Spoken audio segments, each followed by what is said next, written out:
बिस्मिल्लाहिर्रहमानिर्रहीम। नाजरीन अस्सलाम वालेकुम। Hasan Khan official YouTube channel के मैं आप लोगों को खुश आमदीद कहता हूँ।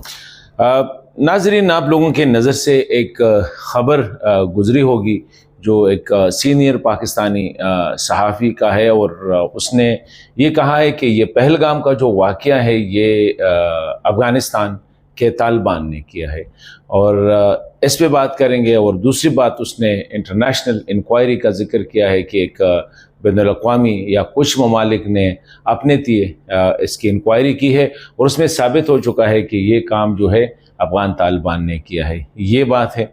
दूसरी अहम ख़बर जो है वो ये है कि जब पाकिस्तान और इंडिया एक दूसरे के साथ जंग में जो थे, जंगी हालत में थे, तो अफ़गानिस्तान तालिबान का एक सीनियर डेलीगेशन जो है वो 10 रोज़ा दौरे पर इंडिया में था और अभी भी है। इस पे बात करेंगे कि ये इंडिया डेलीगेशन कैसे गए हैं, क्यों गए हैं, कौन कौन उसमें शामिल है, और साथ ही जिस तरह मैंने कहा कि पाकिस्तान और अफ़गानिस्तान के दरमियान वो पॉलिसी रीसेट जो हो गई है इस वक्त, वो बहुत जो है मैं कह सकता हूँ कि एडवांस लेवल पे है।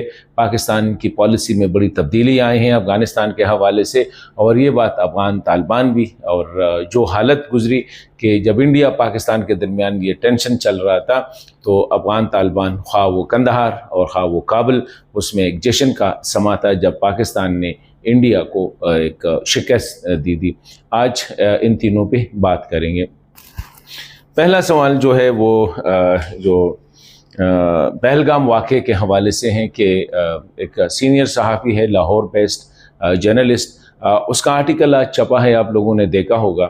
उसमें उन्होंने एक इल्ज़ाम लगाया है, या वो इल्ज़ाम तो नहीं लगाया है बल्कि वो यही कह रहा है कि ये पहलगाम का काम जो है ये तालिबान ने किया है, अफ़गान तालिबान ने किया है।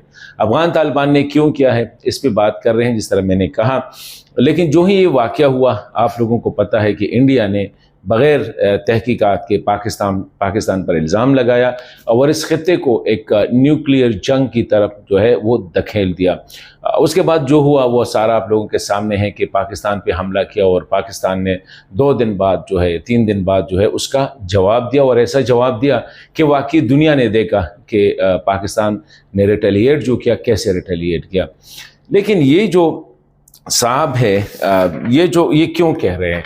पहले तो उसका नज़रिया ये है, अपना नज़रिया जो उसमें वो बता रहे हैं कि ये इसलिए किया गया है कि अफ़गान तालिबान पर शुरू ही से पाकिस्तान का बहुत प्रेशर था, और रहा भी है कि वो TTP के हवाले से, उनकी ट्रेनिंग सेंटर्स के हवाले से, और उस प्रेशर को डाइवर्ट करने के लिए और थोड़ा सा पाकिस्तानी इस्टेब्लिशमेंट और पाकिस्तानी फ़ौज की दबाव से आज़ाद होने के लिए अफ़गान तालिबान ने ये सोचा कि कश्मीर में जो है ये फ्रंट को गर्म कर लेते हैं, और डायरेक्ट इंडिया जो है वो पाकिस्तान पे इल्ज़ाम लगाएगा, और ये दोनों ममालिक जो है वो जंग में चले जाएंगे, और इसी तरह ये मगरबी बॉर्डर से पाकिस्तानी फोर्सेस और पाकिस्तान की तवज्जो जो है वो हट कर मशरक़ी बॉर्डर या हिंद पे हो जाएगी, और इसी तरह अफ़गान तालिबान या अमारत इस्लामी को थोड़ा रिलीफ मिलेगा। अभी ये उसका वो जो है ना इन्फर, इससे वो ड्रा करता है कि ये इसलिए है। लिखता है वो कि जब ये वाक़या हुआ और इंडिया ने इल्ज़ाम लगाया और पाकिस्तान ने उसी वक्त तहकीकात की डिमांड की कि इंटरनेशनल बॉडी से तहकीकात करें, उसके बाद पता चल जाएगा, और पाकिस्तान ने डिनाई किया, बल्कि इस वाक़े को कंडेम भी किया। साहब कह रहा है कि पाकिस्तान की वो जो गैर जानिबदाराना इंक्वायरी का जो डिमांड था वो तो इंडिया ना माना, लेकिन बड़ी अभी यहाँ पे ये बात है कि ये कैसे हो सकता है। उनकी नज़र में कुछ ममालिक ने अपने दिए इंक्वायरी की, और उस इंक्वायरी में साबित हो गया कि ये काम पाकिस्तान ने नहीं किया है और पाकिस्तान इसमें बेगुनाह है। और अभी ये इंक्वायरी कहाँ पे है, किन किन ममालिक ने की है, इसका कोई पता नहीं है, लेकिन उसकी नज़र में कुछ ममालिक ने इंक्वायरी की है, और उन इंक्वायरीज़ में अफ़गान तालिबान को मुलव्विस पाया गया है और झूठ के सहारे पाकिस्तान पर गहरा जो है तंग किया गया है। और ये काम जो अफ़गान तालिबान ने किया है, ये उन्हें अपने दोस्त जो उनके हैं या पार्टनर्स जो है जो कश्मीर में है और वहाँ पे ये जो कश्मीरी इंसर्जेंसी है उसमें जो इन्वॉल्व है, उनके ज़रिए किया और उनको बताया गया कि वो कोई बड़ा ऐसा काम करे जिससे दुनिया की तवज्जो और स्पेशली पाकिस्तान की तवज्जो हमसे हट जाए। तो ये वाक़या रूनमा हुआ और इसी तरह ये वाक़या जो है पाकिस्तान और अफ़गानिस्तान के दरमियान, पाकिस्तान और हिंद के दरमियान कशीदगी का बाइस बने। अभी ये जो सांप है, मेरे ख़्याल में शायद उसको ये इल्म ना हो कि पाकिस्तान की जो है अफ़गानिस्तान में ऐसी कोई वो नहीं है, उनका कोई असर नहीं है और ना अभी तक किसी ने इस हवाले से बात की है कि अफ़गान तालिबान का कश्मीर में इसी हवाले से कोई उनका असर है और ना कभी ये तासुर मिला है, न इंडिया ने कोई इस तरह ऐसी किस्म की वो बात की। एक तंजीम थी हरकतुल जिहाद इस्लामी, जो बहुत अरसा पहले जो ये ख़त्म हो चुकी है, क्योंकि ये जो जैश आया और लश्कर तैयब आया तकरीबन इसमें ये मर्ज हो चुकी है। तो अफ़गान तालिबान का कश्मीर के साथ उनको ड्रा करना अभी उसने क्यों किया है? शायद हो सकता है कि वो सेल करना चाह रहे अपने वर्ड्स को या अपने आर्टिकल को, और उनकी नज़र में उनको नए हालात का पता नहीं है कि इस वक्त पाकिस्तान और अफ़गानिस्तान के ताल्लुकात किस स्टेज पे है। शायद बड़ाई साहब को ये पता ना हो, काफ़ी एडवांस स्टेज पे गए हैं और इस वक्त पाकिस्तान और अफ़गानिस्तान 10 मार्च के बाद उसमें मुकम्मल तब्दीली आई है। और उसके बाद हमने देखा है कि पाकिस्तान ने कभी भी गुज़श्ता 1 महीने से ज़्यादा अरसा हुआ है जब ये वाक़या, मतलब मार्च के महीने से लेकर 22 मई तक जब ये वाक़या होता है, इस दौरान पाकिस्तान ने एक दफ़ा भी TTP का जिक्र नहीं किया, एक दफ़ा भी अफ़गानिस्तान में दहशतगर्दों की ट्रेनिंग सेंटर का जिक्र नहीं किया है, क्योंकि हालात बदल चुके हैं। अफ़गान तालिबान के तो स्पेशली जब जाफ़र एक्सप्रेस का वाक़या हुआ, फिर पाकिस्तान और अफ़गानिस्तान कैसे क्लोज आए, फिर पाकिस्तान ने कैसे बॉर्डर के साथ ही जो है TTP के लोग जो आते हैं वो एलिमिनेट करते हैं।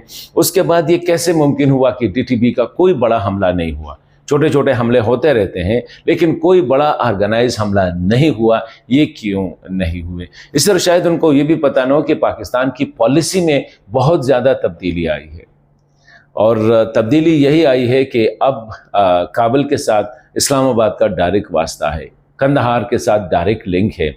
अभी जो पाकिस्तान ने चाइनीज़ खसूसी नुमाइंदे को परसों लेके गए थे, आने वाले दिनों में पाकिस्तान जो है रशियन नुमाइंदे को वो काबुल लेकर जाएंगे। अभी काबुल सेंटर बन रहा है और पाकिस्तान कोशिश कर रहा है कि उसको प्रमोट भी करे और साथ साथ जो है खित्ते की अमन के लिए, तिजारत के लिए, तरक्की के लिए, जो कि पाकिस्तान के इंटरेस्ट में है। तो मैं समझता हूँ कि ये सारा जो ड्रा किया है, और उसमें हेडलाइन में भी लिखा था कि शायद उसने ख्वाब में देखा हो कि इंक्वायरी रिपोर्ट ख्वाब में पड़ी होगी।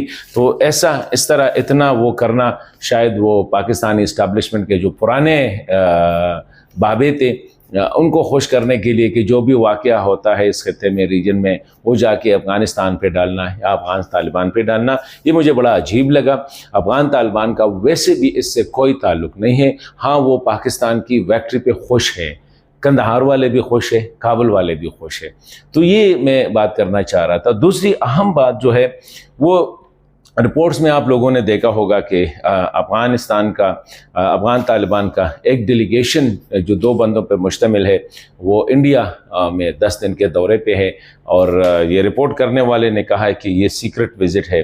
वो काबुल इंडिया गए हुए हैं और इंडिया के साथ तालिबान के ताल्लुकात बेहतर हो रहे हैं। अच्छी बात है, ताल्लुकात का अच्छा होना मेरे ख़्याल में इसमें कोई बुराई नहीं है।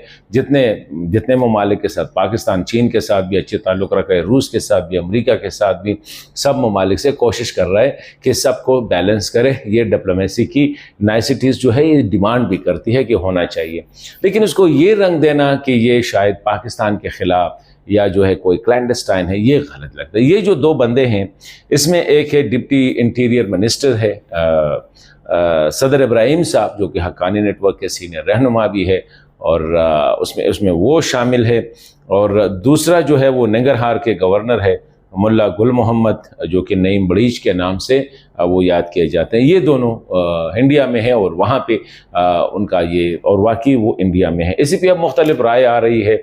कोई कह रहा है कि इंडिया के साथ कोई पैचअप हो रही है, कोई कहता है इंडिया के साथ पाकिस्तान के ख़िलाफ़। कोई नहीं, मैंने पाकिस्तान में आला जो अफ़गान रिलेटेड हुकाम से इसी पे बात की कि ये कोई खुफिया दौरा हो रहा है, तो कुछ हो रहा है। उसने मुझे बताया कि कोई खुफिया दौरा नहीं है, ना ऑफिशियल दौरे, ना इस किस्म के दौरे खुफिया रह सकते हैं।